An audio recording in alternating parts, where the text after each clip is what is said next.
So I just bought shares of a dividend stock called AbbVie, ticker symbol ABBV. This is a pharmaceutical company that has tanked in share price, and I purchased shares recently at $69.02. And so my starting dividend yield, if I take the dividend per quarter of $1 per 7, I multiply by 4, I get the annual dividend of $4.28.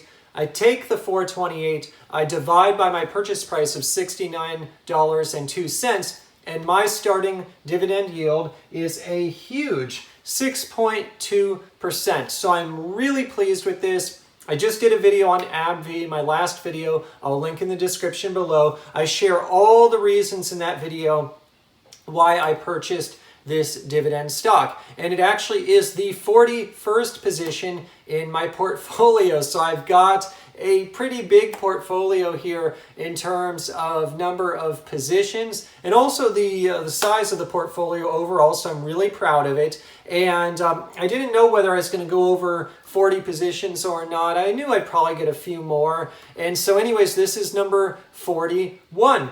And so I actually received a question or a few questions about this purchase, and I thought, hey, 30,000 dividend subscribers strong right now. Thank you, everyone. Thank you so much for being part of the PPC Ian dividend investing community. Literally 30,000 of us now. And so if you remember from a while ago, I mentioned, hey, when there's 30,000, I'm going to answer 30 more questions. And so today's video, I'm going to start out with 5. I got 5 questions today. Some of them are related to AbbVie, some of them to other aspects of dividend growth investing. And so I'm going to go into those questions today. So let's get started.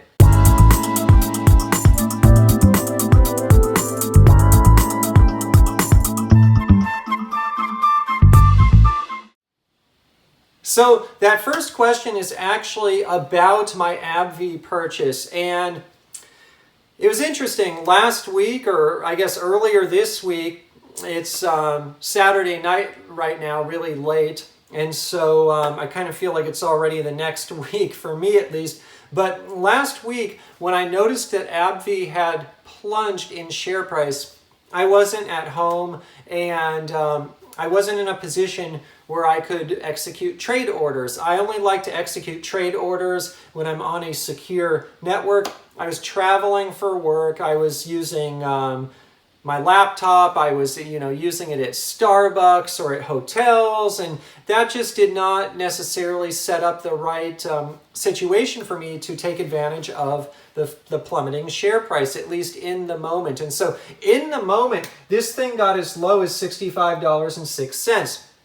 And so anyways, I shared my video, and I mentioned even that, hey, I was going to buy AbbVie in the coming days, especially when I got home, back from my business trip. And it was interesting. I got a subscriber, actually a few subscribers asked this question, hey, Ian, AbbVie's trending up. It's already up 3%. It's already up 6%. Are you still going to buy? How are you going to look at this? Are you still going to buy? You missed the bottom. And so this is a really, really good question.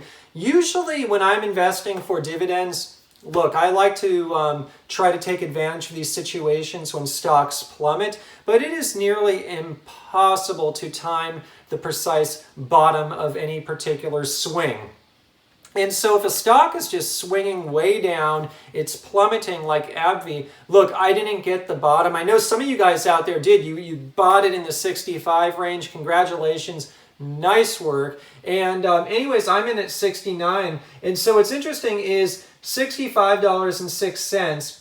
If I take that, I divide 428, the dividend yield per year, I divide by that 65. The best possible starting yield that investors out there got was a 6.6. I locked in a 6.2, and now this yield on cost should go up over time because AbbVie has a pretty amazing track record of raising the dividend each year. Anyways, what I'm trying to show here is up at $69, that is 6% higher than that $65 bottom. At least it may go lower than 65 in the coming weeks, but as of now, 65 is kind of that low point that it hit.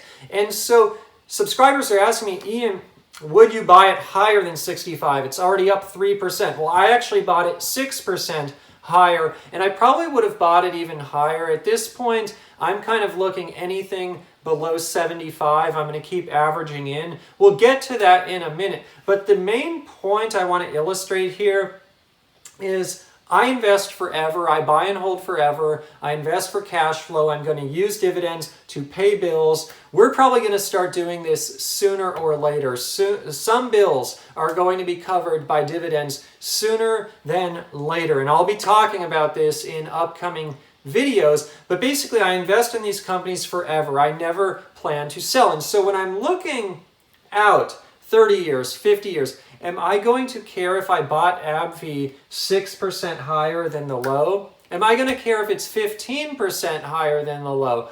Probably not. And so that's how I look at it. I don't have to time the precise bottom perfectly. Sometimes it works out that way. Sometimes I get lucky. I know some of you in the community were lucky enough to get in at 65. That is awesome. I'm really, really happy to hear that. I think that is amazing. Now, some people, they didn't get in at 69. They're getting in a little bit higher. It's already trading up, I don't know now, I think in the low 70s. And so some investors are still buying in. They're still buying in the low 70s. And I get these types of questions. Ian, is that a mistake? Has it gone up too much? I cannot answer for anyone's situation other than my own. I'm just sharing my personal journey here on YouTube. But what I can say is for myself, when I'm buying any stock, I buy forever. I'm buying for the cash flow. I buy the stock. I never sell the stock. In the short run, I reinvest dividends. I add more money to compound the snowball. But eventually, I'm going to harvest those dividends, use them to pay bills. But I would never sell shares. Never sell shares. Why would I sell the very asset that is giving me the cash flow that I'm going to use to pay my bills? That would just not make sense for my strategy. Anyways, given that outlook, given the long-term nature of it, if I'm off by a few percent, if I'm even off by 15%, it just doesn't matter to me. And so that's how I look at it philosophically. And another way of looking at this is $100, 100.23. This is the 52-week high. And so there were people just within the last year that bought this thing at $100.23. And now it was even higher than that back in 2018. In 2018, in January, I believe, I'll talk about this later, I believe, it was even higher. It was up in like the $120 range. And so anyways, within the last 52 weeks, though, the relative high was 100.23. And so the way I look at this is, look, this was at $100. It's now down at, it hit 65. Didn't get it at 65 because I was traveling, didn't have the ability to execute a trade, didn't just feel comfortable using like shared networks like at coffee shop or hotel for that. And so I waited till I got home and I got it at 69 instead of 65. I just don't care because the relative high, 52-week high, was $100. And so it's I got it 31% lower than the top. That's where my $69 purchase is relative to the top. Now, just worth noting, people who did buy at $100, the starting yield for them was a 4.3%. And so instead of getting a 4.3% starting yield, I got a 6.2. I didn't get the 6.6, but I got 6.2. That is pretty good in the scheme of things when I'm looking out 30 or more years. And so this is a really good question because I get a lot of this type of question, and I think it stems from a lot of investors being very price sensitive, being very sensitive to the price of a stock. And so my message, at least for me, for my personal journey, for my strategy, is I don't try to phase those details too much. I don't let them phase me. I don't get too caught up in those details. I paint with broad brush strokes. I look for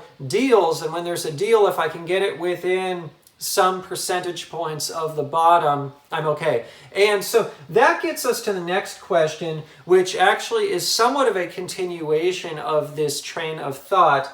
I got the question, Ian, what is your AbbVie purchase strategy? Did you go in? Did you just buy it all?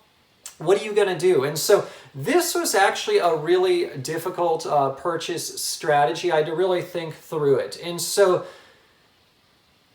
let's compare and contrast this. I recently built up a position in General Mills. And General Mills, I did it a little bit of a lump sum up front, but more or less I built that position by averaging in over time. I took my sweet time, I averaged in, it worked out great. And the reason I averaged kind of slowly in General Mills is there wasn't a lot of volatility with the stock. The stock was down, and I could see that it was like kind of continually sliding. Now, whenever I purchase a new stock, that is my preferred way to purchase. I like to put a little bit up front, like a nice chunk of change, but not too big. And then I like to average in monthly pretty much until I'm at full position. And full position for me, typically these days, is kind of 0.8 to 0.9% of the total portfolio in dollar terms or bigger. And some positions, I target a different size for every position. Most of my newer positions, they're more ancillary positions. AbbVie is, General Mills is. Core positions that I have in my portfolio, some are as big as like 7-8% of the portfolio target allocation by dollar amount. That's not these newer positions. I'm targeting smaller levels with the newer positions like AbbVie and General Mills. But anyways, the way I generally purchase a new stock is just that. I like to average in. I don't want to put too much up front, but I will do a little bit of a lump sum up front just to have a kind of a line in the sand, making sure that I'm taking the new position seriously. Now with AbbVie, I took a very different approach. I actually went in pretty big. I basically noticed, hey, this is not like General Mills. There's some volatility here. This thing was down like 16% in a single day, and then it started jumping up in subsequent days. That's why I didn't get it at the low. I got it 6% higher because it's moving. And so when I started to see, hey, this thing is moving, I don't want to take my time because for all I know, I take my time and it's back up in the 80s, and I don't want to be buying this in the 80s. I don't want to be buying this much higher than 75. And so what my logic told me is, Ian, draw into some of your cash reserves. And that's what I did. I went a little too aggressive here, a little more aggressive probably than I should have, but I went into cash reserves and I basically took out a half position. So my goal in this stock is to have it at like a 0.8, 0.9% of the total portfolio in dollar terms. And I started out at 0.38. Roughly half of 0.8, it's almost at 0.4. And so I basically went out at a 0.38% allocation, which meant I had to put a nice chunk of change in this up front. And the reason that I did that is because I saw this thing getting so volatile that if I just put kind of a smaller lump sum and then average in over time, my concern is it's going to come back up and I'm going to be buying in the 80s to bring this thing to full position. I just don't want to be doing that. I want my weighted average as low as possible. And so I was happy to get basically half the money that I'll ever have invested in AbbVie in at that $69 range. And now, again, this is not how I do things most of the time with a new stock, but given the volatility of this thing, and given that, quite frankly, the only reason I'm really buying it is because of the price and because of the acquisition of Allergan. Because of their acquisition, they diversified their portfolio, and it takes a lot of the concern I had with Humira off of the table. That drug used to compose about 60% or so, actually more than that. I think it was the high 60s of their revenue. Now it's down to the low 40s of the combined company. So certainly the acquisition took a lot of, basically made it possible for me to rationalize buying this company. But the second factor was price and the plummeting price. And so if I just started averaging in real slow and then I missed the price again was the reason I was going for it. So I had to take a little bit of a different approach here. And I went really big because of the volatility. But the takeaway here is you're probably thinking, how do I build a position in any new company? Well, the way I look at it again is sometimes I'm building a General Mills type of position where more or less it's steady Eddie, and when I was buying it's just kind of trending down. Or sometimes I'm building a position in something like an AbbVie where it's highly volatile, it's all over the map, and I can't take the risk of averaging in too slowly because I may miss the train and then I'm averaging it higher, and I just don't want to be buying this thing unless I'm yielding close to 6% or more. Ideally, I was hoping to average in like in the mid 6s or even closer to 7s. We'll see if it ever gets that high in terms of a dividend yield. Certainly in terms of yield on cost, I'll get there pretty quickly if they keep raising the dividend as quickly as they have. But that's my strategy. And so, by the way, at $75, the dividend yield on this comes down to a 5.7%.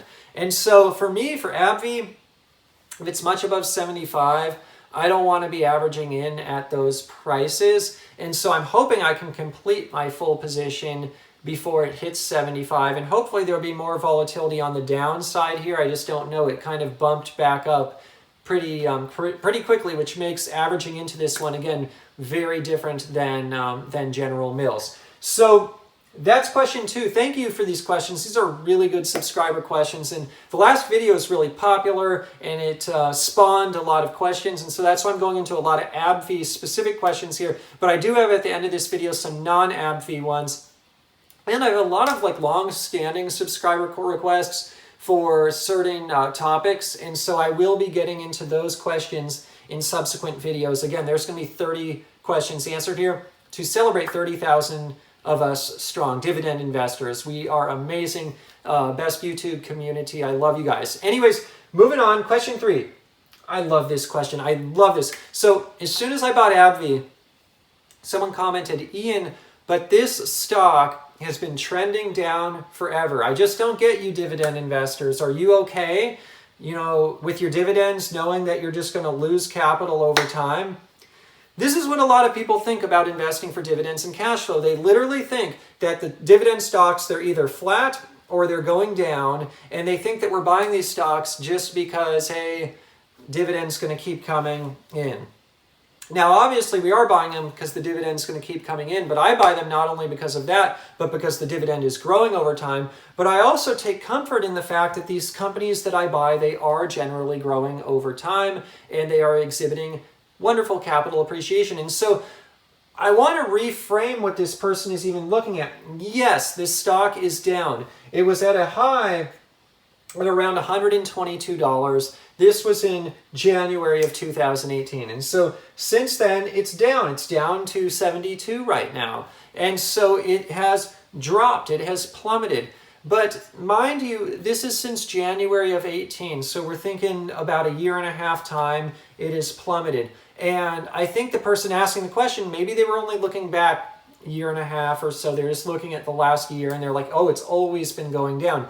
But mind you, when you're an investor, looking at just the past year of data or even the past few years of data, it's oftentimes not enough. And so when you look at the longer term of AbbVie, this is a company that was spun off from Abbott Labs back in, I believe, circa 2013. And the reason I believe that is when I look at the stock chart for AbbVie for all time, it dates back to then. That's when it starts, in January of 2013. And so in January of 2013, AbbVie was trading for $34.46. And so the point here is, even though it has plummeted since its high, for long-term investors who have owned since January of 2018, when it first got spun off from Abbott Labs, fun fact, I used to own Abbott way back in the day, and I think I might have even had AbbVie, I don't remember, around this time, but I basically sold it way back in the day because I needed the funds to purchase for a residential purchase, home purchase. And so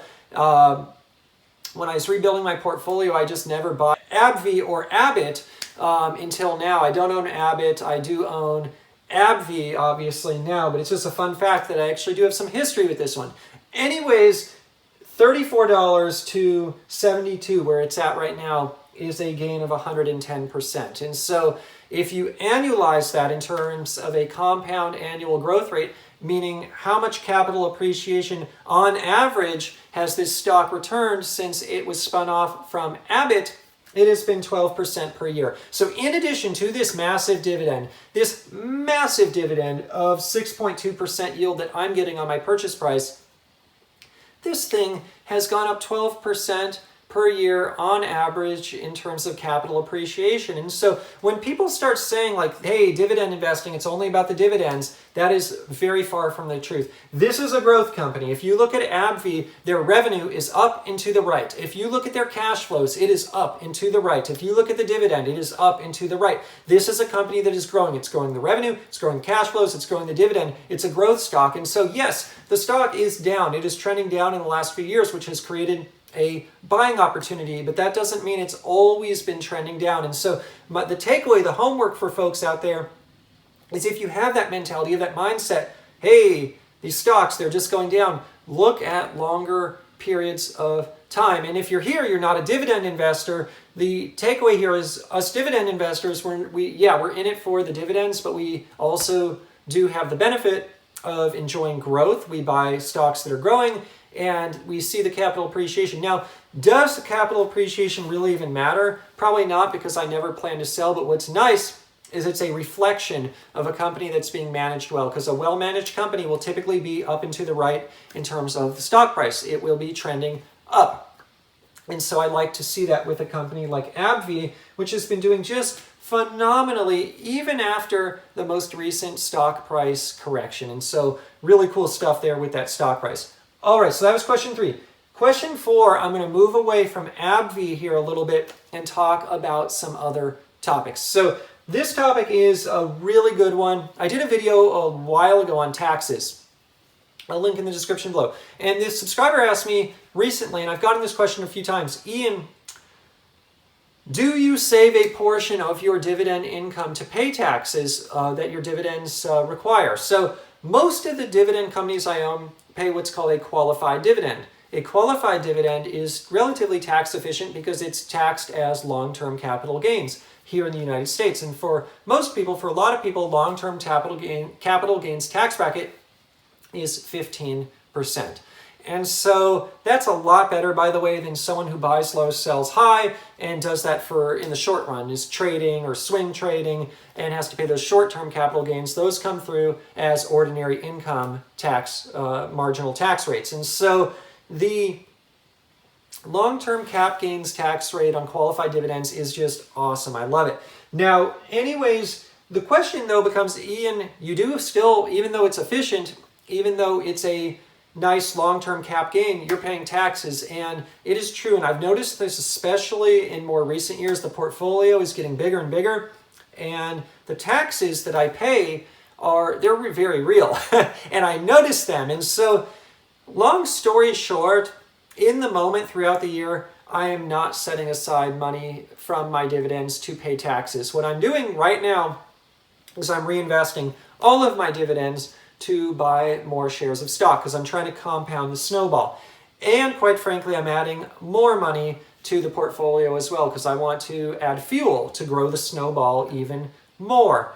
And so when it comes to tax time, there is a growing tax bill that I owe for these dividends, and it's getting bigger and bigger and bigger. And how do I pay those taxes?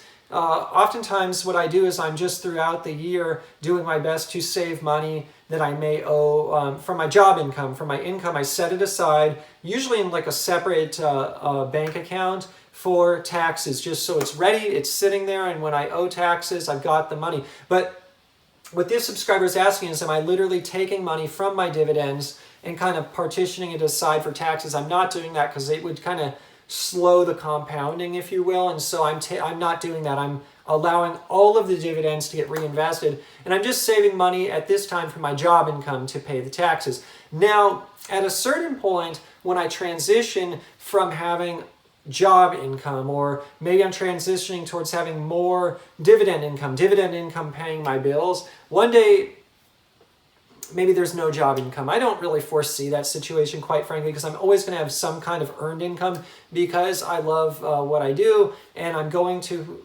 pursue passions in life, even when I'm financially independent, financially free. I'm living the FIRE dream, financial independence, retire early, dividends are paying for everything.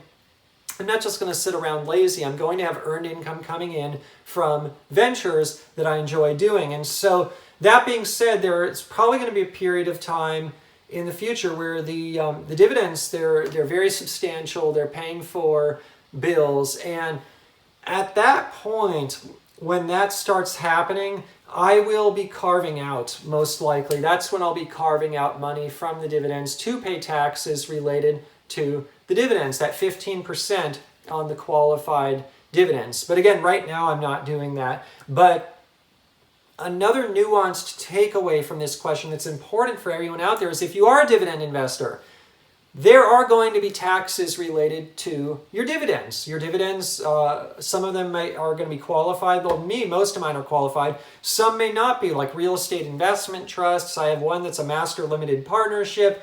Those dividends are treated differently. And so, one, it's always helpful to have a professional, licensed tax advisor to figure some of these things out, these nuances out. But also it's important for folks out there to know that, like, yeah, there are going to be taxes owed at tax time for the dividend strategy, and there's different ways to save money for that. People can save money from their earned income, from their job income, like I do, to pay it. Other people may choose, hey, I don't want to reinvest all my dividends. I'm going to reinvest some of them, but some of those dividends I'm just going to save to pay the tax consequences related to all of the dividends. And so there's no one right or wrong answer. I'm just trying to give a flavor here of, one, how I do it, but also how it will probably change over time, because the situation I'm in now, I got the earned income, and so it's real easy for me just to save money out of the earned income, pay for all the taxes related to the dividends, let all the dividends do their thing. But at one point in the future, it's going to be more of a lifestyle of dividends paying for stuff. That's going to kind of take the front row. Right now, the earned income, it's kind of got the front row seat. Dividends are kind of in the back. But in the future, when the dividends take the front row, earned income's kind of taking the back seat, those dividends are going to have to pay for the taxes related to the dividends. And so that's when I probably won't be saving as much money from earned income to pay the dividend taxes as I will literally not reinvest the dividends, because I'm going to be paying for stuff with them anyways, and I'll be saving a sliver of that to pay for dividend-related taxes, those that roughly 15%, again, related to qualified dividends taxes. Anyways, really good question, nuanced answer. I know I'm kind of going all over the place, but wanted to give a spectrum of thoughts related to this topic because I think it's a really interesting one. So moving on, fifth and final question related to dividend investing today. I get this question all the time. Ian, what stocks do you think are good values in the market right now? And you guys know, honestly, most of the ones I think are good values because I talk about them. I talk about them here on YouTube. I talk about them on my Twitter. And if you haven't followed me on Twitter yet, please do. There's a lot of cool stuff we're talking about there, including I'm just sharing my real-time stock transactions. But anyways, what am I buying now? I broke this down into 3 buckets. I don't know if you can see this because it's really low on the white board. But first, what do I think are a value? So the stocks I think are a value is obviously AbbVie. I think AbbVie is a good value. Another one is 3M. I've talked about this a lot. I've made a lot of purchases on 3M in recent months. Another one is Cedar Fair. I made one purchase actually relatively recently on Cedar Fair. Hope to make more. This one, by the way, bonus question today, the stock is down. People are asking, why is it going down more? Well, I'll tell you why it's going down more. They are acquiring some water parks, and it's going to cost them $500 million. This is a lot of money for this company because the overall market cap is only just over $2 billion. And so this is a very big acquisition, and it's funny. Boy, I hope this isn't foreshadowing a downturn or a market crash, because the last time these guys made a big acquisition, it was right before the last crash. They bought the Paramount properties. They did it before the last crash.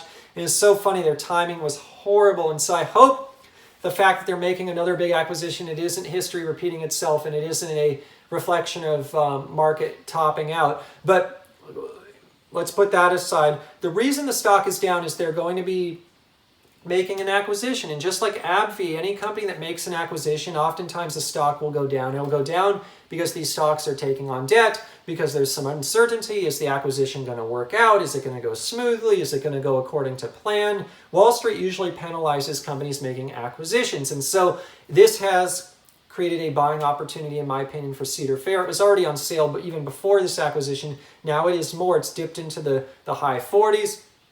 At one point last week, I think it hit 45. I wish I could have bought some. I wanted to. I was thinking of it, but the reason I didn't is I wanted to put all my money that day into AbbVie, and I was already kind of borrowing against reserves to buy AbbVie. But anyways, I like Cedar Fair. Another one, Leggett and Platt. I've done a video on that. I'll link in the description below. Those are the ones that I actually think right now are values. There's probably other stocks out there that are values, but these are the ones on my radar that are values that I own, that I want to add to. I'm not looking to build too many more positions to my portfolio. I have 41. And so right now I like to cherry pick from what I have to see, okay, of the 41, which ones are values, which ones are good values now. These are the values that I own, and AbbVie obviously brand new. So strategic ones though, what else am I buying? United Technologies, that's a strategic stock. I think it's not a value, but it's also not overpriced either. It's a good, fair buy right now, in my opinion. I like that one. I've been adding to it this year. I want to add more. And another one is Chubb. This actually, I would say, is just a stock I want to bring to size. It's kind of like, I would say more like a General Mills to me. I knew the stock wasn't going to skyrocket, or it's actually been going up though. It's kind of frustrating to me, but I didn't take a huge position when I bought it. This is the insurance company that I bought, and I need to bring it to size. It's real small right now, and so I've just been thinking, and Ian, I know it's boring. Ian, I know it's not that exciting, but you ought to add to Chubb. And I've been thinking about that. I just got to bring it to size. And so that's kind of a strategic one. It's not a value now. I don't think it's overpriced either horribly. It's kind of like a fair deal, but I just want to add to it to bring it to size. And then there's two other stocks, Altria and BTI.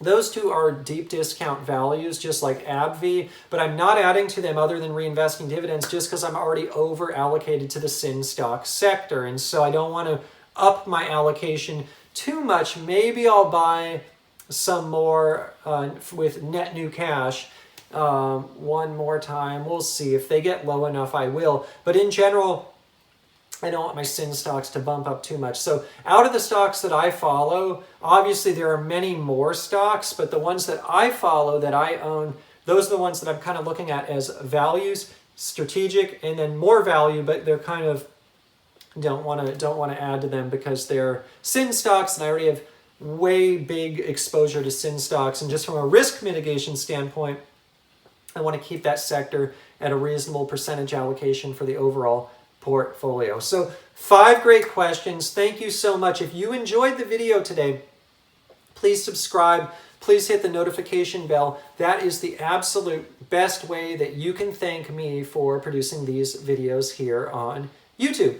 And in terms of full disclosure, I own the stocks mentioned today. I am long. I own shares of Starbucks, ticker symbol SBUX, General Mills, ticker symbol GIS, AbbVie, ticker symbol ABBV, 3M, ticker symbol MMM, Cedar Fair, ticker symbol FUN, Leggett and Platt, ticker symbol LEG, Chubb's, ticker symbol CB, United Tech, ticker symbol UTX, Altria, ticker symbol MO, and BTI, ticker symbol BTI. I own all of those in my personal dividend stock portfolio. In terms of a friendly disclaimer, today's video is not investment advice. I'm not a licensed investment advisor. Today's video is just for your fun and entertainment. If you are going to invest in the stock market or anywhere else, please consult a licensed financial advisor first. Literally just sharing my journey here on YouTube for fun and entertainment. All right, everyone. Thank you for the support. Thank you for being part of this community. We are 30,000 dividend investors strong right now. I'm so excited. I'm celebrating that milestone, celebrating the USA 4th of July coming up. So I'm excited about that 4th of July holiday next week. I wish all of you out there a fun, a healthy, a safe 4th of July holiday. Thank you for your support. And I will keep the questions coming, by the way. 25 more on the way. I will see you in the next dividend investing video.